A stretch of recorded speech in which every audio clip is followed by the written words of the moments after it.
મારું નામ સીએ હર્ષદ કોટેચા. અત્યારે જે રાજ્ય સરકાર દ્વારા જે બજેટ જાહેર કરવામાં આવ્યું છે તેમાં એગ્રીકલ્ચર, એજ્યુકેશન, પછી ટેક્સટાઇલ ઇન્ડસ્ટ્રી એ બધાને પ્રમોટ કરવામાં આવી છે. આપણે બજેટમાં જેમ કે જે મહત્વના મુદ્દાઓ છે એમાં કે જે ભાઈ ખેડૂતોને કેસીસીમાં જે પહેલા 3 લાખ સુધીનું ધિરાણ આપવામાં આવતું એ 3 લાખથી વધારીને 5 લાખ સુધીનું કરવામાં આવ્યું છે. પછી જે સબસિડી નવા મકાન માટે રાજ્ય સરકારે હમણાં થોડા સમય પહેલા બંધ કરી દીધી હતી એ હવે પાછી ચાલુ કરીને 1,70,000 સુધીની સબસિડી નવા મકાન માટે એ લોકોએ ચાલુ કરી છે. સાથે સાથે ટુરિઝમની વાત કરીએ, બીજા અન્ય વાત કરીએ તો શું કહેશો? ટુરિઝમને પણ આ બજેટમાં સારું એવું ફંડ ફાળવવામાં આવ્યું છે. જેમ કે રાજકોટથી સોમનાથ એક્સપ્રેસ હાઈવે મંજૂર કર્યો છે, રાજકોટથી દ્વારકા એક્સપ્રેસ હાઈવે મંજૂર કર્યો છે, એનું પ્રપોઝલ લાવ્યા છે આ બજેટમાં. એટલે નાના એકમો માટે જેમ કે એમએસએમઈ આપણે હમણાં જે છેલ્લું કેન્દ્રીય બજેટ આવ્યું એમાં એમએસએમઈમાં એ લોકોએ ટર્નઓવરની જે ડેફિનેશન હોય એ વધારી કે ભાઈ એમાં 5 કરોડ, 10 કરોડ, 100 કરોડ એવી રીતે ટર્નઓવર એમાં વધારી એ લોકોએ એક કસ્ટમાઇઝ ક્રેડિટ કાર્ડ આપવાનું સૂચવ્યું હતું, જે ગુજરાત સરકારે એમના બજેટમાં આવરી લીધું છે. કે જે ભાઈ ટેક્સટાઇલ ઇન્ડસ્ટ્રી છે એમાં એ લોકોએ ટેક્સટાઇલને પ્રમોટ કરવા માટે 2,000 કરોડનું ફંડ ફાળવ્યું છે. અને એગ્રીકલ્ચર માટે પણ એ લોકોએ જેમ કે કિસાન ક્રેડિટ કાર્ડની મેં જે તમને વાત કરી એ પણ એમનું પણ ધિરાણ વધાર્યું છે, જેથી નાના જે ખેડૂતો છે એમને પણ નાણાકીય મદદ મળી રહે સરકાર પાસેથી. ઓલ ઓવર બજેટ તમારી દ્રષ્ટિએ કેવું લાગે? બસ ઓલ ઓવર બજેટ આપણે જોઈએ તો એજ્યુકેશન, ટુરિઝમ અને ખેડૂતો માટે બહુ આવકાર્ય બજેટ છે. મહત્વની વસ્તુ જોઈએ તો કે આપનો દેશની ઓળખાણ એક કૃષિ પ્રધાન દેશની ઓળખાણ છે અને એની અંદર દેશમાંય પણ ગુજરાતનો એક સિંહ ફાળો છે. જ્યારે સ્વાભાવિક છે કે ગુજરાતનું બજેટ બહાર પડતું હોય તો હજી પણ ગુજરાતમાં 60થી 65% લોકો ખેતી અને ખેત પેદાશ સાથે જોડાયેલા છે. તો સ્વાભાવિક છે કે એની આશા અપેક્ષા હોય છે. આજે જ્યારે ગુજરાતનું બજેટ બહાર પડ્યું છે ત્યારે નાણામંત્રી દ્વારા એક વિશેષ વાત થઈ કે ક્રેડિટ જે કાર્ડ છે એમાં 3 લાખમાંથી 5 લાખ કરશે, કે એમાં 2 લાખનો વધારો કર્યો, એ સારી બાબત છે. બીજું કર્યું કે રાજ્ય સરકાર 4% વ્યાજ સહાય કરશે, પરંતુ એ તો છે જ કે 7%ની અંદર 3% કેન્દ્ર સરકાર અને 4% રાજ્ય સરકાર જે આપી જ રહી છે. પરંતુ વિશેષ આ બજેટમાં જે 2-4 મહત્વના મુદ્દા હતા. નંબર 1 કે આપણે જોઈ તો પ્રોસેસિંગ યુનિટ માટે કંઈક એક્સ્ટ્રા ફાળવણી થવી જોઈએ. બીજા નંબરમાં ખેડૂતોને વધારે ભાવ મળે એના માટેના પ્રયત્ન થવા જોઈએ. આવો એકબીજા મોટા સિટીને જોડી શકાય અને તાત્કાલિક શાકભાજી વહન થઈ શકે ઓછા ખર્ચે, એના માટે રેલવેની કોઈ નવા મોટી બજેટની આયોજન થઈ શકે. ઉપરાંત જોઈએ તો પશુપાલન એક પૂરકનો જરૂરી છે. જેમ કે ટ્રેક્ટરની સબસિડીમાં નાના મોટા વધારાની જાહેરાત થઈ, પરંતુ આપણા દેશના વડાપ્રધાન એમ કહેશે કે આપણે રાસાયણિક ખાતરની જગ્યાએ સેન્દ્રિય ખાતર વાપરવું જોઈએ. કહેવાય ને કે નેચરલ ખેતી થાય. આયુર્વેદિકની દ્રષ્ટિએ કે આપણે જોઈએ તો ઓર્ગેનિક ખેતી કરવા માટે દેશના વડાપ્રધાન હંમેશા લોકોને પ્રેરણા આપતા હોય છે, પરંતુ એના માટે ગાયનું ગોબર હોવું જોઈએ. તો જે લોકો ખેતી બળદથી કરી રહ્યા છે, જેની ઘરે બળદ ગોબર આપી રહ્યા છે, તો એ બળદ રાખે છે એવા ખેડૂતોને પણ સ્પેશિયલ કાંઈક બજેટ આપવું જોઈએ. મહત્વની વાત જોઈએ તો ગુજરાતમાં 2 ભાગ છે, એક ગુજરાત અને એક સૌરાષ્ટ્ર. સૌરાષ્ટ્રનો મોટામાં મોટી કોઈ તકલીફ હોય તો એ પાણીની છે. તો સૌરાષ્ટ્રના ખેડૂતોને સિંચાઈમાં વધારેમાં વધારે લાભ મળી શકે, ચેકડેમો, તળાવો, કેનાલો, પાઇપલાઇનો, તો આ યોજનાની અંદર પણ ધ્યાન દેવાની જરૂર હતી. બીજું વિશેષ એક એક્સ્ટ્રા કે દિવસે દિવસે ટેકનોલોજીમાં વધારો થઈએ તો ખેડૂતોને ખેતી કરવામાં વધારેમાં વધારે ટેકનોલોજીમાં પણ સહાય મળવી જોઈએ. નવી ટેકનોલોજી, નવું સારું બિયારણ, નવા બિયારણ ખાતરના પણ સંશોધન થાય, એમાં પણ જો સરકારે થોડુંક વધારે ધ્યાન દીધું હોત તો ગુજરાતના ખેડૂતોને વધારે ફાયદો થતો. 8th માર્ચના એવરી યરની જેમ આ વખતે બી વિમેન્સ ડે આવે છે, જેની માટે એ પ્રસંગ આવે 8th માર્ચ આવે એની પહેલાં સરકારે ઘણી એવી યોજના રજૂ કરી છે, જેના માટે બધી મહિલાઓ પહેલેથી જ આપણે બહુ ખુશ થઈ ગયા છે. આપણા બધી લેડીઝને, પ્રેગ્નન્ટ લેડી હોય કે વિડો હોય, વિધવા થઈ ગયા હોય, એમના જે બાળકો હોય જેને બધું પોષણ નથી મળતું, એ બધી માટે નાની નાની ઘણી વ્યવસ્થા તો સરકારે પહેલાં કરી જ હતી, પણ હવે એ વ્યવસ્થામાં હજી સરકારે સુધારો કર્યો છે.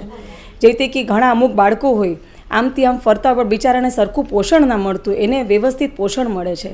જે વિડો થઈ ગઈ હોય, જે લેડી વિધવા થઈ ગઈ હોય, એને બહુ તકલીફ ચાલે, એનું ઘર કેમ ચલાવવું, બહુ મુશ્કેલથી એ બધા પોતાનું ઘર ચલાવતા હોય. સરકાર એના માટે ઘણું કરે છે, પણ આ વખતે સરકારે વિમેન્સ ડેની પહેલાં એના માટે હજી સારું ઘણું વિચારી રાખ્યું છે.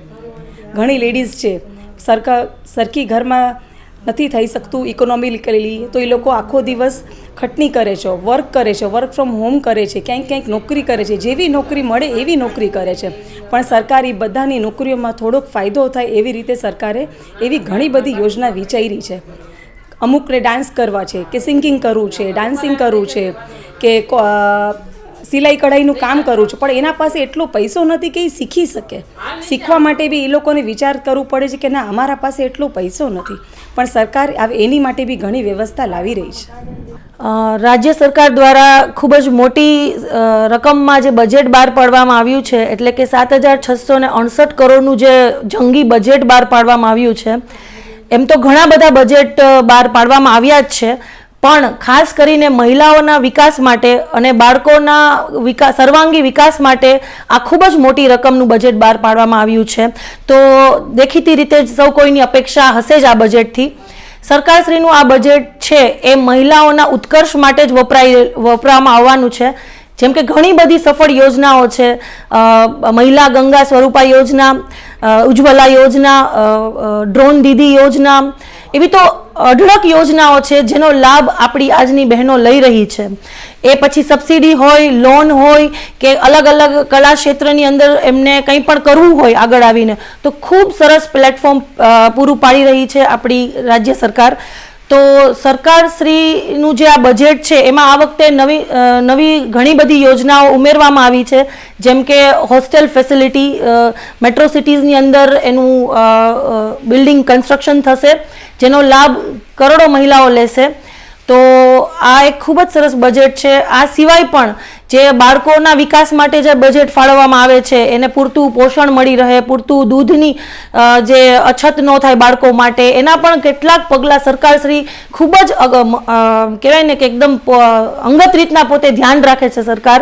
એટલે ઓવરઓલ ડેવલપમેન્ટ બાળકોનું અને મહિલાઓનું ખાસ કરીને ઉત્કર્ષ થાય એ માટે રાજ્ય સરકાર અવિરત કામ કરી રહી છે. ત્યારે આપણે સૌ કોઈ સરકારશ્રીનો આભાર માનીએ. તંત્રમાં આવ્યું છે ત્યારે ગુજરાતનું જે બજેટ છે એ માન્ય પ્રધાનમંત્રીશ્રીની જે રાહ ચીંધેલી છે એમના માર્ગે સર્વે ક્ષેત્ર એટલે કે યુવાન, નારી, અન્નદાતા અને ખેડૂતો બધા માટે અનુકૂળ બજેટ બનાવવામાં આવ્યું છે. અને એ રીતે જ ગુજરાત 2047ના વિકસિત ભારતના સંકલ્પમાં ચોક્કસ રીતે ગુજરાતનો ફાળો સૌથી વધુ રહેશે.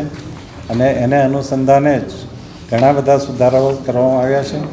ઇઝ ઓફ લિવિંગ અને ઇઝ ઓફ ડુઈંગ બિઝનેસના માટે પણ જે રીતે આપણે સ્ટેમ્પ ડ્યુટી અને વાહન વેરામાં પણ અને ગ્રીન ઉર્જાને પ્રોત્સાહન આપવા માટે જે પ્રયત્નો કરવામાં આવ્યા છે, આજે ગુજરાત ઉર્જા ક્ષેત્રે રિન્યુએબલ એનર્જીમાં સમગ્ર દેશમાં સૌથી પ્રથમ નંબરે છે. અને 2030માં આપણે લગભગ 100 ગીગાવોટ સાથે જે લક્ષ્ય આપણે ધારણ કર્યું છે એને ચોક્કસ રીતે પરિપૂર્ણ કરવાની દિશામાં છે.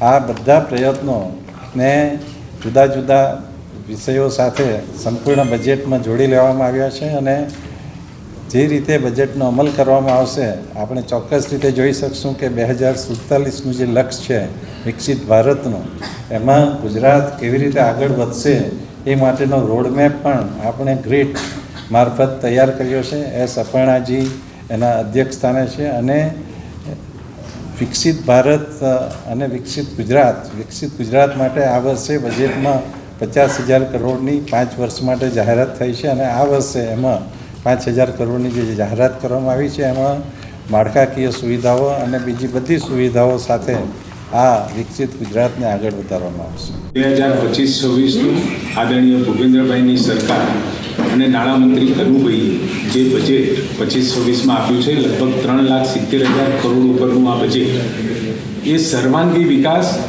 અને 2047ના રોડમેપ સમ આ બજેટ છે. આદરણીય પ્રધાનમંત્રી મોદી સાહેબ જ્યારે દેશને 2047માં વિકસિત દેશની કલ્પના કરતા હોય અને તમામ લોકોને વિકસિત દેશ માટે તૈયારી અને માનસિક રીતે જ્યારે તૈયાર કરી રહ્યા હોય ત્યારે સરકારો પણ અને મોટાભાગની સરકારો દેશની અંદર એ ભારતીય જનતા પાર્ટીની છે. અને ગુજરાત તો ખાસ કરી આદરણીય પ્રધાનમંત્રી મોદી સાહેબે 14 વર્ષ સુધી મુખ્યમંત્રી તરીકે અહીંયા કામ કર્યું છે અને 21મી સદીના રોડ માટે ગુજરાતને એમને જ્યારે તૈયાર કર્યું હોય અને હવે દેશની વાત હોય, 47ના વિઝન માટેના દેશની વાત હોય ત્યારે ગુજરાતે એમાં અગ્રેસર રહેવું જ પડે. દરેક ફિલ્ડની અંદર જ્ઞાન, સાહેબે જ્ઞાનનો મંત્ર આપ્યો છે. જ્ઞાન એટલે ગરીબ, યુવા, મહિલા અને અન્નદાતા એટલે કિસાનો. આ તમામ વર્ગને સાથે લઈ અને તમામ વર્ગની ઉન્નતિ થાય એ દિશામાં આગળ વધવાનો જ્યારે રોડ મેપ આપ્યો હોય ત્યારે યુવાનો માટે, મહિલાઓ માટે, ખેડૂતો માટે અને આદિવાસીઓ માટે તમામ કોઈ પણ સેક્ટર એવું નથી રહી જતું કે જેની અંદર એના વિકાસની તકો ક્યાંય જે હતી એના કરતાં બળવત્તર ન થતી હોય. તમામ યોજનાઓ કે જેમાં દરેક વર્ગના લોકોને મહત્તમ બેનિફિટ થાય અને આગળ વધવાના પથ ખુલ્લા કરે એ રીતનું આ બજેટ છે. નમસ્તે.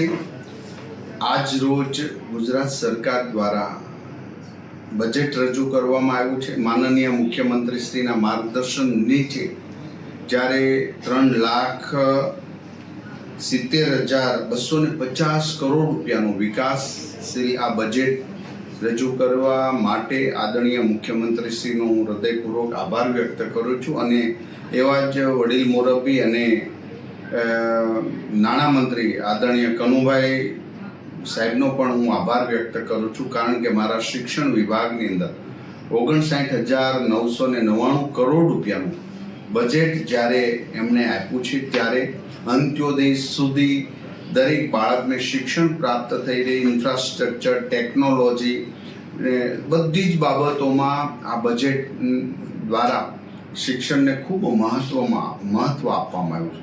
હું માનનીય મુખ્યમંત્રીશ્રીના આ સંવેદનશીલ નિર્ણયને ખૂબ વંદન કરું છું, એમનો આભાર વ્યક્ત કરું છું. આદરણીય મારા શિક્ષણ વિભાગના તમામ કર્મચારી મિત્રો અને સચિવશ્રીઓએ પણ ખૂબ મહેનત કરી અને ખૂબ સારી રીતે ગુજરાતના તમામ જિલ્લાઓને સર્વાંગી રીતે શિક્ષણ પ્રાપ્ત થાય એ હેતુસર જે મહેનત કરી છે એ બદલ પણ હું હૃદયપૂર્વક આભાર વ્યક્ત કરું છું. ફરી વખત આપણા મુખ્યમંત્રી શ્રી ભૂપેન્દ્રભાઈ પટેલ સાહેબનો શિક્ષણ વતી સાહેબનો આભાર વ્યક્ત કરું છું. ખાસ કરીને જે આજે 2025-26નું બજેટ રાજ્યપાલ શ્રી આચાર્ય દેવવ્રતની હાજરીમાં શ્રી આપણા નાણામંત્રી શ્રી કનુભાઈ દેસાઈએ રજૂ કર્યું એ અમારી દ્રષ્ટિએ બહુ વિકાસને ગતિ આપનારું બજેટ છે. 3.72 લાખ કરોડનું જે એમનું કદનું બજેટ છે અને જેમાં પુરાંતવાળું બજેટ આપવામાં કનુભાઈએ બહુ જ માહિર અને આંકડાકીય રીતે બહુ સારું, જેમાં એણે બધા જ મુદ્દાઓ આવરી લીધા છે. કૃષિ ક્ષેત્રને આવરી લીધું છે, શિક્ષણ ક્ષેત્રને આવરી લીધું છે, પ્રવાસનમાં જે આપને મોટી જાહેરાત કરી છે ત્યાં અંબાજીની એ પણ મોટી જાહેરાત કરી છે અને ખાસ કરીને અમારા ઉદ્યોગને પણ અમને એણે બહાલી આપવા માટે ઘણા સારા એવા બજેટમાં સહાય આપી છે. આ અમને વિકાસ ગતિ કરતું બજેટ લાગી રહ્યું છે. જંત્રીનો ખાસ કરીને આપને કહું તો હાલ જે ઉદ્યોગ અમારો રિયલ એસ્ટેટનો ઉદ્યોગ છે બહુ ભાંગી પડ્યો છે. અત્યારે મંદીનો માહોલ છે. જે બિલ્ડરો અને જે આપણા ડેવલપરો છે અત્યારે માંદગીના ખાટલે કહી શકાય એવા શબ્દો વાપરવા ન જોઈએ, પણ એવી અત્યારે પોઝિશન છે. જંત્રી વધે તો આ ઉદ્યોગને મોટો ફટકો પડે એવું છે. જે અમારી બધાની રજૂઆતો ગઈ છે અને સરકાર પણ એ બાબતે ગંભીરથી વિચારે છે. એટલે અમને હાલ એવું લાગી રહ્યું છે કે જંત્રીને હમણાં વધારવી ન જોઈએ, તો જ આ ઉદ્યોગ ટકી રહે અને આપણા જે નાના નાના ફ્લેટ લેનારાઓ છે એમને ફાયદો થાય. નાણામંત્રીશ્રીએ જે એમની વાત છે 1.70 લાખ આવાસની સહાય કરવા માગે છે, 3 લાખ ઉપર નવા આવાસો બનાવવાનું કહે છે, 8200 કરોડની પોષલક્ષી યોજનાની જોગવાઈ કરેલી છે.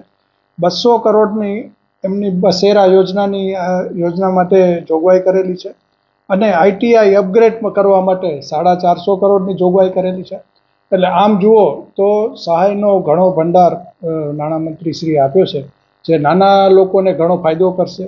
કૃષિ ક્ષેત્રે એને કિસાન કાર્ડ આપી અને એમાં બી 5 લાખની ક્રેડિટ આપવાની જોગવાઈ કરેલી છે. જે બધી જોગવાઈઓ લાંબા ગાળે બધાને એક નાની વ્યક્તિને પણ ફાયદાકારક રહેશે એવું અમારું અનુમાન છે.